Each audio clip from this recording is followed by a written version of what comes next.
For a decade, I was Mia Evans's loyal lapdog, waiting downstairs all night at her beck and call while she entertained other men. For the past decade, even when others mocked me as Mia Evans' lapdog, I never cared in the slightest. For her mere mention of wanting to break into Hollywood, I spared no expense to pave the way for her. I always thought that one day she would see my efforts and companionship, but in the end, all I got in return was a single phrase. I always thought of you only as a brother. On the day I decided to let go, the prom queen from back then walked up to me and said, "Done playing supporting roles, this time, it's your turn to be the leading man." 01, at 3 in the morning, I received a call from Mia Evans. Her honeyed voice oozed through the phone, "Leo, there seem to be paparazzi lurking downstairs. I'm so scared, come keep me company quickly." Mia is a B-list celebrity I've poured money into grooming, and recently I was about to invest in a new drama series hoping to catapult her into A-list stardom. The promotional buzz for the new series was intense precisely when the paparazzi were at their most aggressive. I glanced out the window, midwinter, and the trees below were howling in the biting wind. Sensing my hesitation, Mia threw a tantrum, her tone coquettish yet laced with anger. "Leo Harrison, you say you love me, yet you hesitate over such a small matter. Now it seems I'm nothing more than a plaything for rich boys like you." I hastily denied it,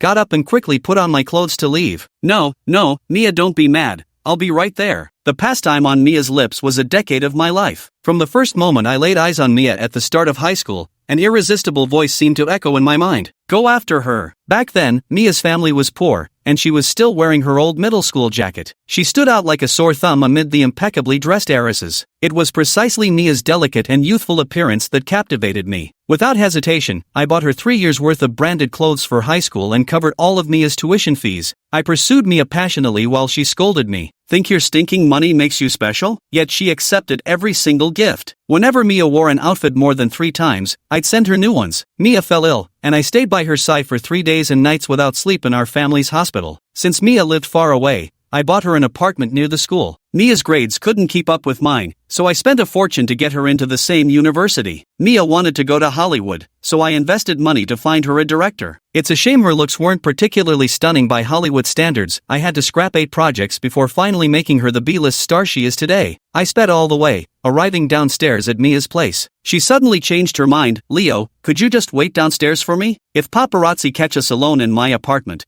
my career would be completely ruined." I softly replied with a greeting before hanging up the phone, then pulled my coat tighter around me and fell asleep in the car. A single phone call had me waiting downstairs all night. For 10 years, I had always obeyed Mia's every word. Who would have thought that the very next day, Mia still ended up on the entertainment headlines? The topic was exactly what she feared most, being alone in a room with a man. I'd recognize that man in the photo even if he were reduced to ashes. Material sacrifices mean nothing to me. The only thing that bothers me is the presence of Ethan Scott. Everyone says Mia is the apple of the Harrison family's young master's eye. Yet Mia secretly harbored a pure, unattainable love for Ethan. Ethan was the student council president in college, smooth-talking, musically inclined, with delicate, refined features. The first time Ethan appeared in Mia's conversation was when she compared him to me. Ethan's performance of Wonderwall at the opening ceremony was absolutely mesmerizing. "Do you like listening to guitar? I'll hire a band to play for you. You think everyone is like you? Just throwing money around. That's called romance. What would you know? I truly don't understand. People always say money can solve 99% of the world's problems. But for me, it's 100%, because I never lack money." So when the news broke, I immediately transferred money to the PR team to handle it. In the photo, Ethan was embracing Mia from behind as they admired the night view by the floor-to-ceiling window. Looking up, I saw Mia walking out arm in arm with Ethan. They were all smiles, looking every bit like a pair of lovebirds. The storm in the entertainment industry has settled. The alumni Facebook group is stirring up trouble again. OMG, did you guys see this morning's news? Mia and the young master of the Harrison family finally made it official. Our dear Leo has finally won the beauty after a decade-long pursuit. Congratulations! As soon as this was posted, nearly 100 congratulatory messages flooded in, followed by demands for me to send red envelopes. Until one quiet voice chimed in. "I also saw it this morning, and saved it. But take another look. Doesn't this guy look more like Ethan?" The photo sparked an uproar. No way. I thought Mia had principles and wouldn't be swayed by money. But didn't she get into Hollywood because young master Leo invested in her? Otherwise, how could she survive in the industry with her acting skills? Didn't Ethan say he was preparing for the GRE to apply for graduate school? How did he end up at a female celebrity's place? Who knows? It's just a pity for young master Leo's unrequited devotion. Ethan isn't like Leo, who relies on his family. He's a talented scholar. Getting into a prestigious graduate school was just a matter of time. The group chat was buzzing with activity until one of the main characters stepped in to put an end to the gossip. Ethan posted a photo of the two having breakfast at an upscale restaurant with the caption, "Mia and I share mutual affection, honorable and aboveboard. We wish not to be associated with petty individuals. We sincerely hope sensible gentlemen can be magnanimous and bless our union." Ethan was always like this,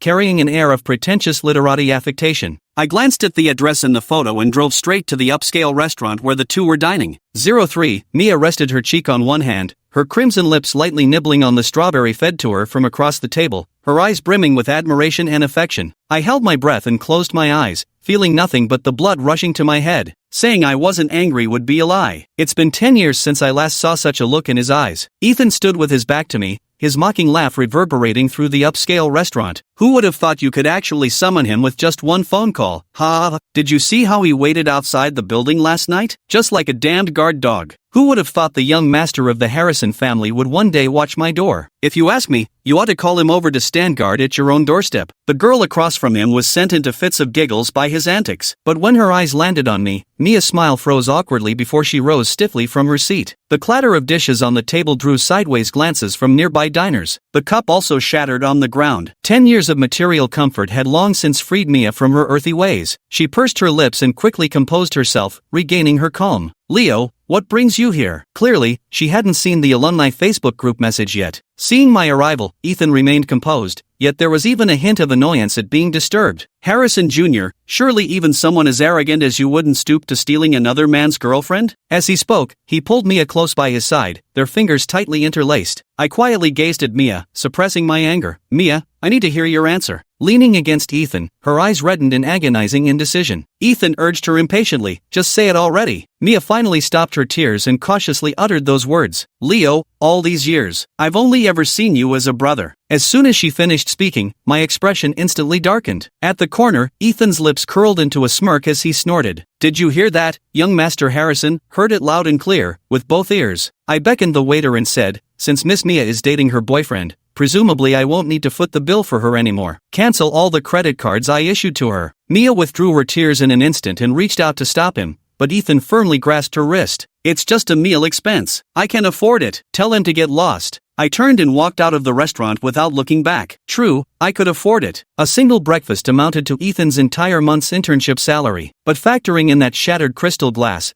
the situation became far less certain. When Mia came to me again, I realized I'd still overestimated Ethan's spending power. 03, the moment I stepped out, the alumni Facebook group buzzed back to life. Opening my phone, the restaurant video immediately caught my eye, edited to retain only Mia's line, "I've always just seen you as a brother." It painted a clear picture of me as the failed rival who tried to steal someone else's girlfriend. Given my reputation for generosity at school and my family background, few people chimed in below. Only a handful offered congratulations on their relationship finally working out. A few simple words of congratulations swelled Ethan's vanity, and like a victor, he boasted freely about the romance that had blossomed between them a year ago, as if this alone could shatter the last shred of dignity I had left as a man. I'm rather fed up with this kind of farce, so I replied in the group chat, "Keep it." After these words, the group chat sank back into complete silence. A few minutes later, I received a friend request. It was from Claire Montgomery, the prom queen of our school days. "You realized you're just a supporting character now?" 04, driving back, I remained calmer than I'd expected. Logically speaking, I should be burning with jealousy, fighting Ethan to prove to Mia that I'm the more dependable man between us. But after 10 years,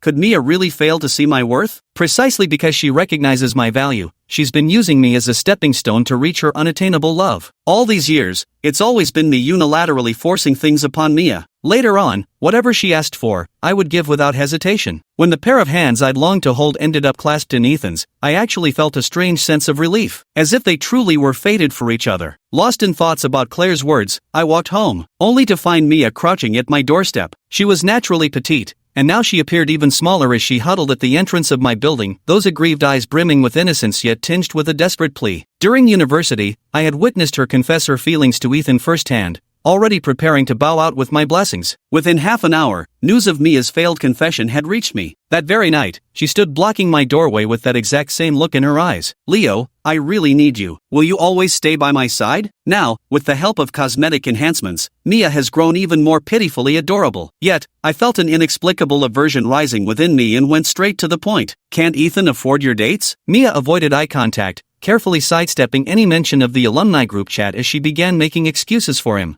After graduation, all his money went to his mom's medical bills. I already paid for the meals, but that cup. I recalled Ethan's domineering manner in the restaurant and found it utterly laughable. That's his problem. If he can't pay, he can just wash dishes in the restaurant for a few months. Perhaps it was because I had never rejected him all these years. Noticing my indifference, Mia inexplicably grew angry as well. She stood up with one hand on her hip, her face flushed, unable to resist raising her voice. Leo Harrison, I was wrong about you. I've already used my bag as collateral for the cup money. I don't need your help. Director Vance sent me to find you. The new series is already in preparation, and he wants us to have dinner together tonight. What dinner? It's obviously just to make sure my investment is secured. Even a dog would wag its tail at me, I thought, watching Mia yelling and making a fuss in front of me. I was somewhat startled by the idea that popped into my head. My hand instinctively reached out to soothe Mia as I said, "All right, I'll go tonight." Mia, satisfied with my answer, finally stopped. She knew exactly how to play me with this act, pretending to be wrong yet putting on a brave front. Pouting, she said, "If Leo doesn't come, I can manage by myself." Her eyes brimmed with barely concealed smugness. Feeling irritated, I urged her to fix her makeup and went straight home. My own contradictory behavior surprised me. There was a time when every single tear from Mia would pierce straight through my heart. Today, all I could notice was the caked foundation at the corners of her eyes. Mia, who always seemed to glow with a halo, appeared utterly devoid of it in that moment. I texted Claire, "Are you free to meet and talk?" 06. It's been 8 years since I last saw Claire Montgomery. I only vaguely remember her being the prom queen back in high school. If it weren't for the friend request coming from the same alumni circle, I'd never have realized Claire and I attended the same university. Claire has truly blossomed into remarkable beauty. All eyes followed her as she walked to the private room. Even the waitstaff couldn't help but speak more softly around her. But what caught my attention more now was that message she'd mentioned. Claire got straight to the point, unraveling my confusion. According to her, it was during university that she discovered she'd somehow be guided to do certain things. This quasi-mystical claim piqued my interest. Like what? Like how I didn't even like Ethan, but ended up dating him anyway. For example, my attention was always drawn to someone else,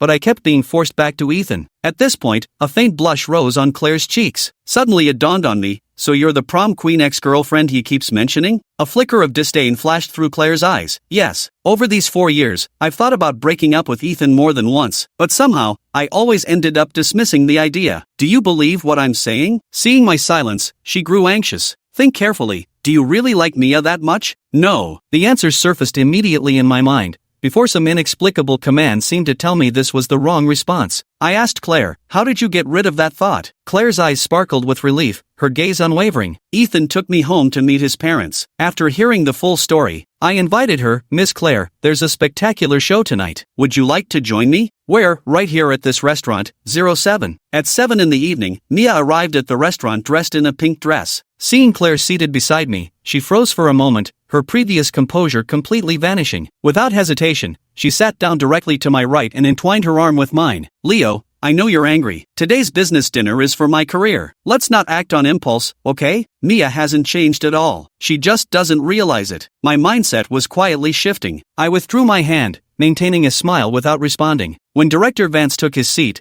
Mia signaled for the private room attendant. Ethan was wearing a pristine white shirt with a tie. He'd even put on some makeup for once. Clearly, he'd come prepared. Mia shot an innocent glance. "Leo, Ethan's been working here for a while now. What a coincidence." Whether it was truly a coincidence or not, only Mia knew. A month ago, she'd been dropping all sorts of hints about wanting to recommend a new lead actor. At that time, I thought Mia had uncovered some kind of talent. Turns out they wanted me to fund a love story for the two of them. Ethan seemed somewhat uneasy upon seeing me and Claire, then flatteringly handed a business card to Director Vance. With that, everyone had arrived. I took a sip of the red wine in my glass. The show begins 08, amidst the clinking of glasses. Ethan, who had previously ignored me, watched as Director Vance, nearing 40, toasted me repeatedly. He had no choice but to lower his head and curry favor with me, after humbly pouring me wine and serving me dishes. Director Vance, having praised himself, finally turned the question back on me. "Which university did you graduate from? What are your talents?" Ethan's face, frozen in a forced smile all evening, finally showed a glimmer of genuine light. He pulled a resume from his pocket. "Director Vance, here's my resume. Take a look. I can play musical instruments." Director Vance took the resume and placed it face down on the table. He cleared his throat. "What instruments? Let me see a demonstration." Ethan immediately responded, ready to dash out like an assistant. Noticing the gazes from Claire and me, he straightened his back and walked out. Before leaving, he signaled with his eyes for Mia to come out with him. A few minutes later, Claire opened the door of the private room. As expected, the sound of an argument could be heard from outside. 09. Why didn't you tell me the investor was Leo Harrison? Were you deliberately trying to humiliate me? Ethan questioned her as if it were only natural. Mia's voice carried a faint tremor of tears. I told you long ago not to let Leo find out about our relationship. You're the one who provoked him in the alumni group. If I hadn't been shown a screenshot while touching up my makeup, I wouldn't have even known about this. If it was just the incident this morning, I might have been able to talk my way out of it. But now he knows everything. You have to endure tonight's dinner party, otherwise we're both finished. Indeed. Ever since Mia got one foot in Hollywood's door,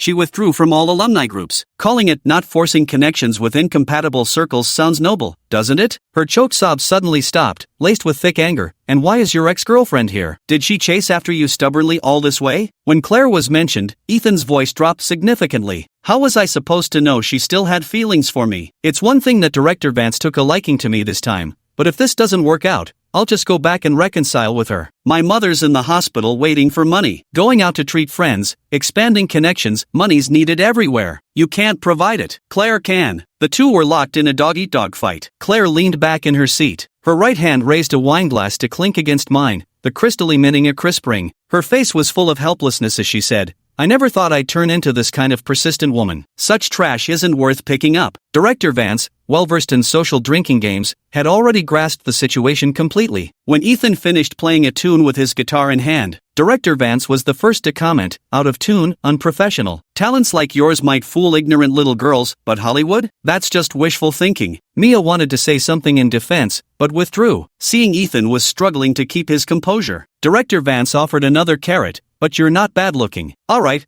I'll give you another chance, show me your acting skills. At this, Mia perked up. Director, what scene? I'll act with him. Director Vance waved for her to sit down, then turned to Ethan. Pretend you're an opera singer. Ethan adopted a hilariously off-key tone and began warbling. Not bad, now act like a groveling lackey. Ethan's first instinct was to play the role of a servile follower, constantly repeating yes, boss. Director Vance burst into laughter and clapped his hands, saying, great, great, just like that. Now bark like a dog. As soon as these words were spoken, Ethan's ingratiating smile froze. He hesitated and looked around. Sitting at the table were his current girlfriend, his ex-girlfriend, and me, his sworn rival. Mia impatiently tapped her plate, whispering urgently, hurry up. What are you hesitating for? The director's in a good mood. Director Vance seized the moment to deflect. As an actor, the most important thing is to let go of your shame. If you're still worried about that, forget it. Ethan's face flushed red, a grown man, standing tall and well-dressed. Finally, he collapsed onto the ground, kneeling with both knees, his face flushed red, and let out a low growl from his throat. Woof! Under Director Vance's applause, the dog's bark grew louder and louder. It lasted a full 3 to 5 minutes. 10. After the performance, Ethan stood up from the ground. He bowed with his hands clasped in front of him, forcing an ingratiating smile onto his face. Director Vance, what do you think? Director Vance didn't respond to him, but instead stood up to bid me farewell, leaving only this remark. The final decision still rests with young Mr. Harrison. After all, he's the one funding this production. Ethan clenched his fists. Before he could react, Claire raised her phone and spoke first. I've already recorded the video and posted it in the alumni group chat. Let our university friends witness senior Ethan's acting skills. Let Ethan Senpai taste what it's like to be gossiped about too. Thank you, little Harrison, for always inviting me to watch this drama. Claire picked up her bag to leave, then turned back to address Mia, whose face had turned ashen. He's the one who got dumped, and he's also the one who won't let go. You treat Ethan like treasure, but to me, he's just trash. Damn. That's badass. I thought prom queens were all about the delicate style. Claire's whole routine had me laughing out loud. After she left, Ethan finally lost it and was about to flip the table. I stayed seated, curious to see what other trouble he could stir up. With a sharp smack, a red handprint blossomed on Ethan's cheek. Mia clutched the tablecloth,